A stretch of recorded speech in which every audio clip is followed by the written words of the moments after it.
Lifegood global business OPC এই সার্টিফিকেটটি আপনারা কিভাবে ভেরিফাই করবেন? এটি প্রকৃতপক্ষে জয়েন্ট স্টক থেকে নিবন্ধন কিনা এটি ভেরিফিকেশন করার জন্য আপনারা আপনাদের হাতে থাকা মোবাইল ফোন বা আপনাদের হাতে থাকা কম্পিউটার বা পিসি থেকে আপনারা চলে যাবেন গুগল বা ক্রোম বাজারে। তো আমি চলে যাচ্ছি গুগলে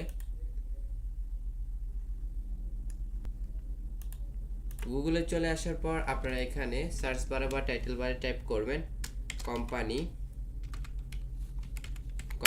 নেম সার্চ ইন বাংলাদেশ, এটা লিখে আপনারা সার্চ করবেন। সার্চ করার পর আপনাদের সামনে এরকম একটি ওয়েবসাইট শো করবে। তো আপনারা দেখতে পাচ্ছেন প্রথমে একটি ওয়েবসাইট শো করতেছে আরজেসি এন্টিটি নেম সার্চ।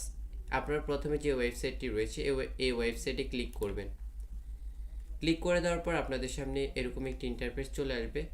এখান থেকে আপনারা চলে যাবেন এই যে হোম অপশন রয়েছে, এই হোম অপশনে ক্লিক করবেন। হোম অপশনে ক্লিক করে দেওয়ার পর এখানে দেখতে পাচ্ছেন help desk visiting token search entity names submission status free calculator, এই যে দেখতে পাচ্ছেন digital issued certified copy status, আপনারা এইখানে ক্লিক করবেন। ক্লিক করে দেওয়ার পর আপনাদের সামনে এরকম একটি ইন্টারফেস চলে আসবে। এখানে দেখতে পাচ্ছেন প্রথমে রেজিস্ট্রেশন নাম্বার। এই রেজিস্ট্রেশন নাম্বারটি আপনারা কোথায় পাবেন?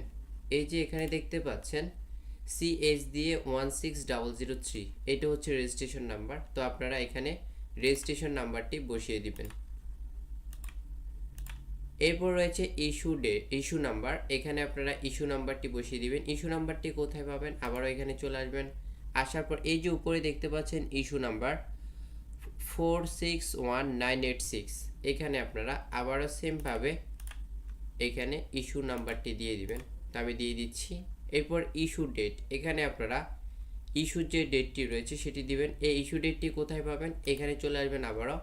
আসার পর দেখতে পাচ্ছেন এই যে ইস্যু ডেট 20/10/2024, এখানে আপনারা এই ইস্যু ডেটটি দিয়ে দিবেন 20/10/2024। এরপর দেখতে পাচ্ছেন এখানে চেক অপশন রয়েছে, এই চেক অপশনে ক্লিক করবেন। দেখেন লাইফগুড কোম্পানির যে সার্টিফিকেটটি রয়েছে সেটি আসলে জয়েন্ট স্টক থেকে নিবন্ধিত রয়েছে। এই যে আপনারা সকল তথ্য দেখতে পাচ্ছেন, entity name Lifegood global business OPC.